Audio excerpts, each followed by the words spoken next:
Hello everyone, welcome to the channel The Commerce Desk. Today we will see the explanation of Act 4 of Macbeth, written by William Shakespeare. Alright guys, Act 4 is where Macbeth goes from being a frightened king to an openly tyrant, ruthless.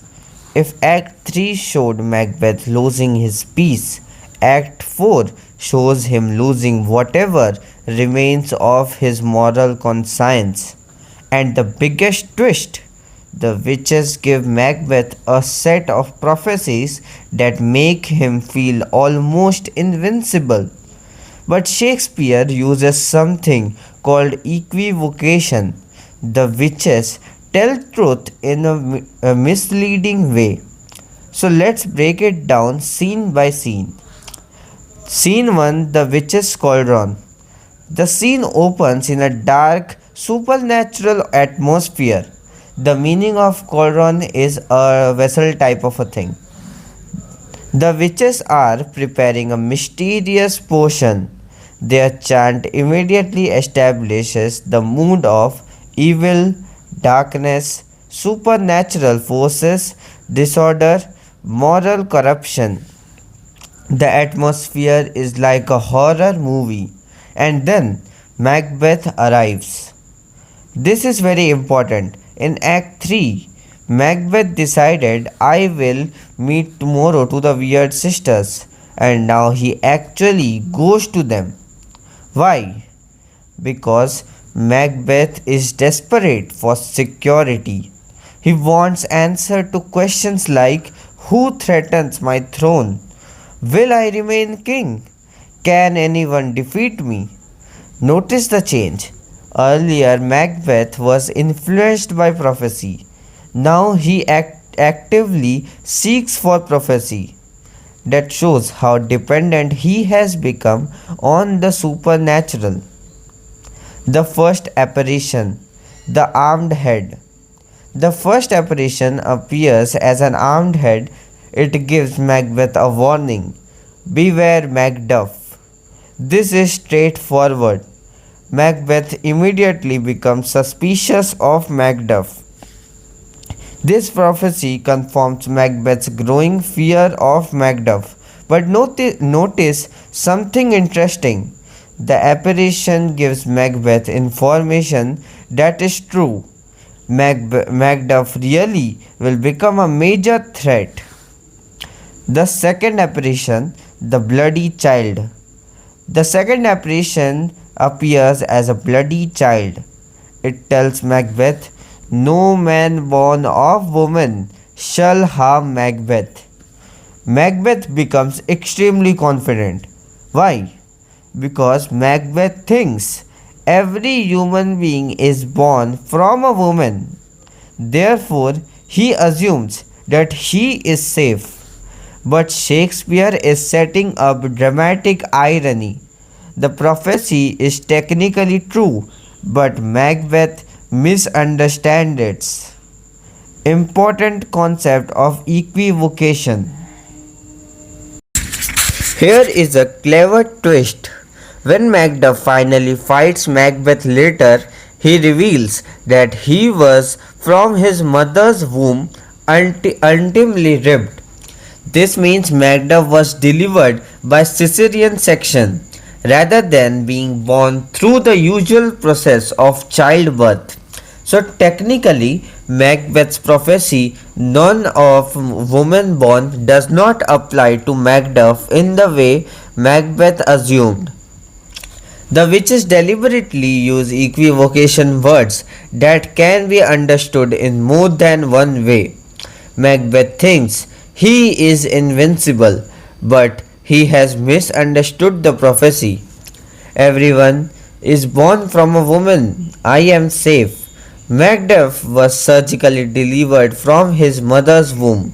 Macduff can defeat Macbeth.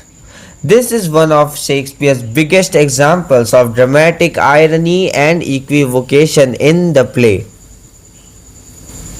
The third apparition, the child with a tree. Now comes one of the famous prophecies. The third apparition is a child holding a tree. It tells Macbeth will not be defeated until Birnam Wood moves to Dunsane. Macbeth thinks a forest cannot physically move. Therefore, who can impress the forest, bid the tree, unfix his earthbound root?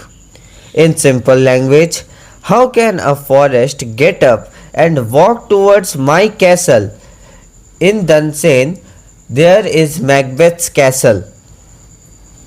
Macbeth therefore becomes almost completely fearless. This is one of the central ideas of Act 4.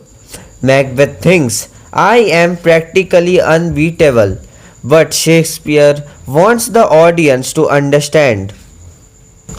Macbeth is becoming dangerously confident.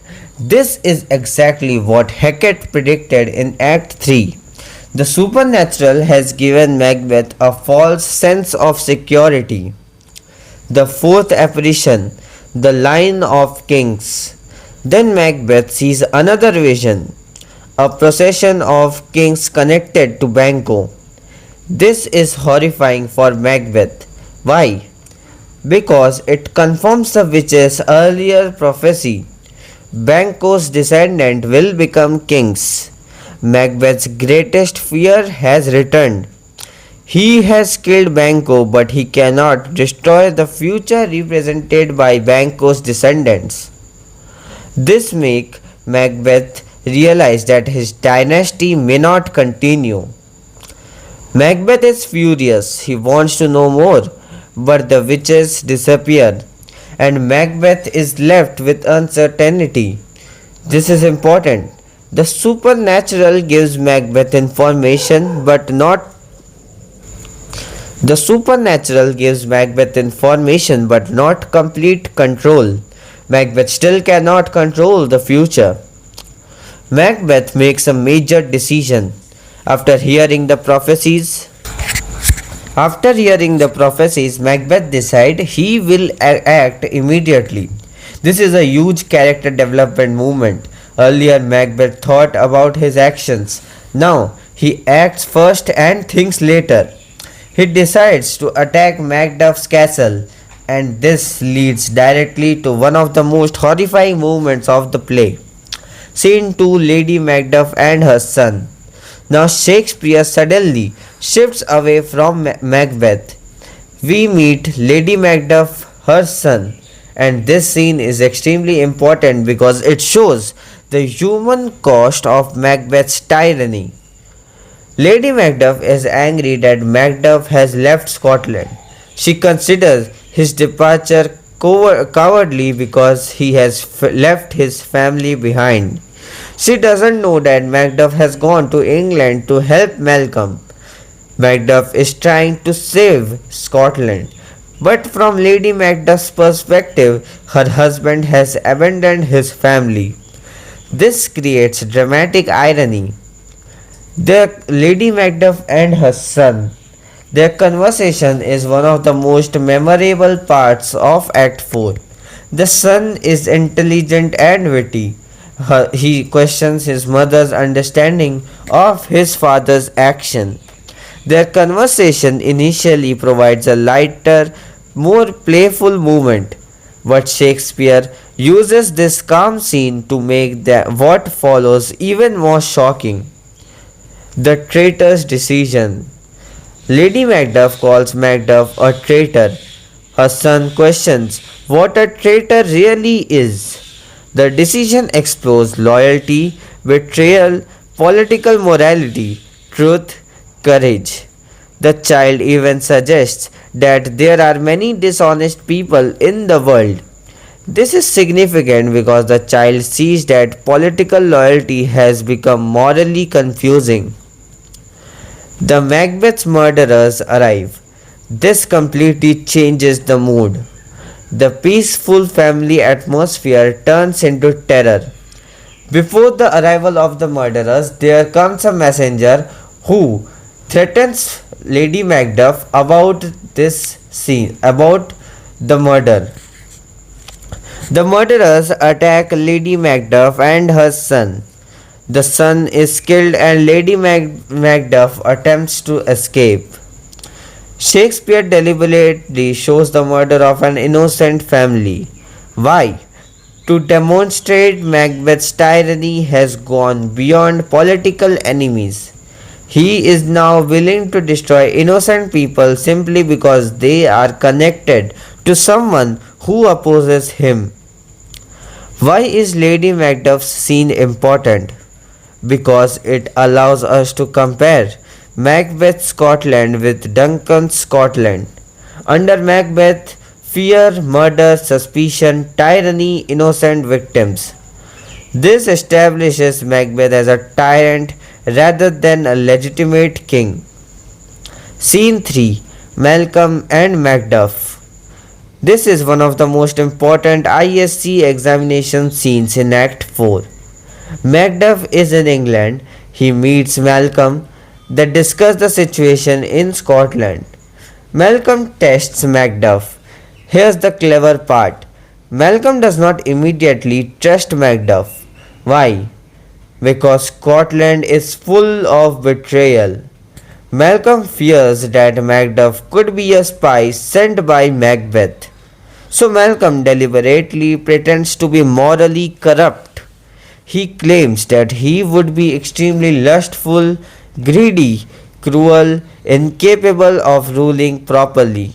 Basically, Malcolm tells Macduff, I would be an even worse king than Macbeth. Why does Malcolm do this? To test Macduff's loyalty. He wants to know, does Macduff genuinely care about Scotland, or is he simply trying to gain political advantage? Macduff reacts with genuine despair.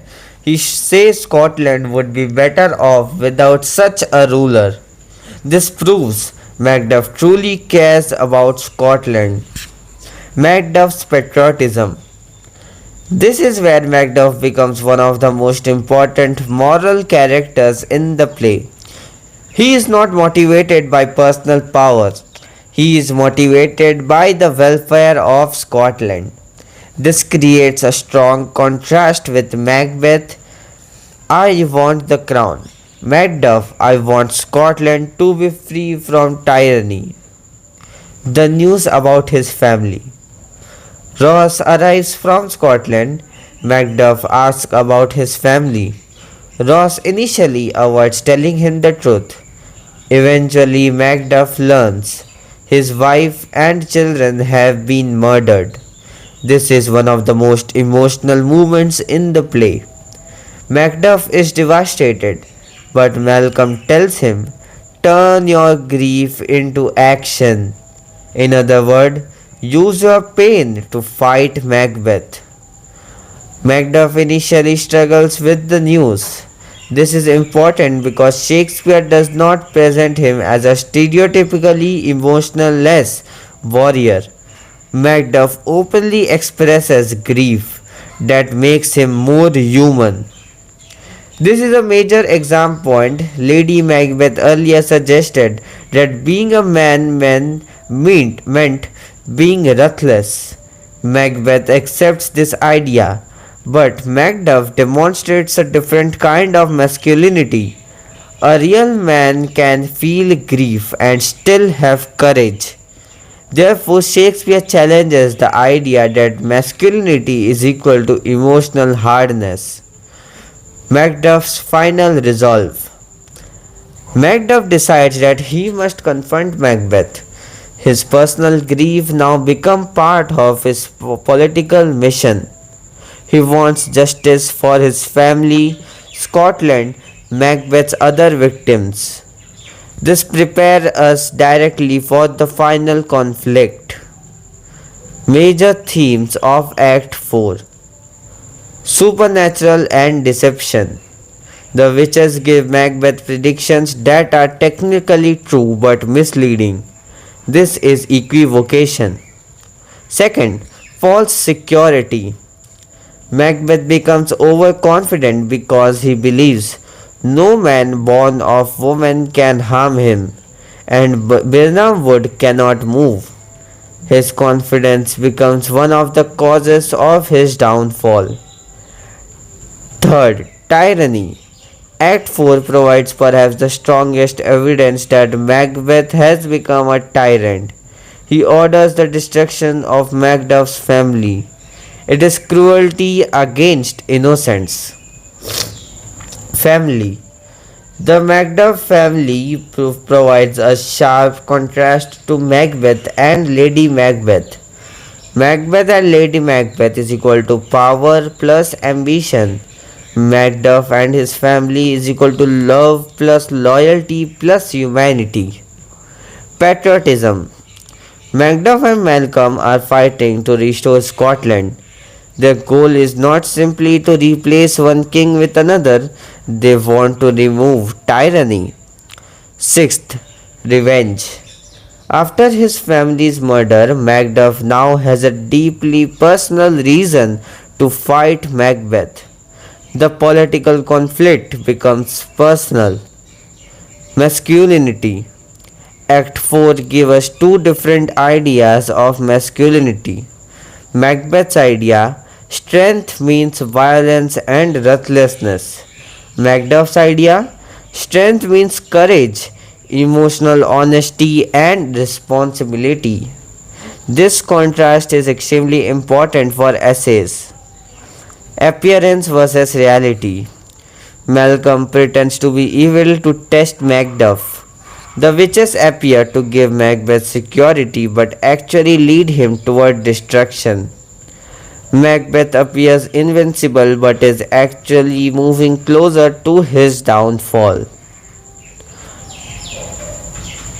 Act 4 Most important exam points. If you are revising quickly, remember this. Macbeth actively seeks the witches because he has become dependent on supernatural knowledge. The apparition gives Macbeth false confidence. Beware Macduff establishes Macduff as Macbeth's greatest threat. No man born of woman is an example of equivocation. Birnam Wood prophecy creates dramatic irony. The line of Banquo's descendants shows Macbeth cannot destroy the prophecy. Macbeth orders the murder of Macduff's family, proving his complete moral degeneration. Lady Macbeth's scene demonstrates the human cost of tyranny. Lady Macduff's scene. Malcolm tests Macduff's loyalty by pretending to be morally corrupt. Action proves his patriotism, genuine love for Scotland. Macduff's grief challenges Macbeth's distorted idea of masculinity. The murder of Macduff's family motivates Macduff to confront Macbeth. That's the entire dramatic movement of Act 4. And the most important thing to understand in this is Macbeth thinks the witches have shown him that he cannot be defeated. But Shakespeare has actually shown the audience exactly how Macbeth will be defeated. So, here we come to an end of the explanation of Act 4. I hope that you all understood the explanation very well. I will meet you in the next video. Thanks for watching.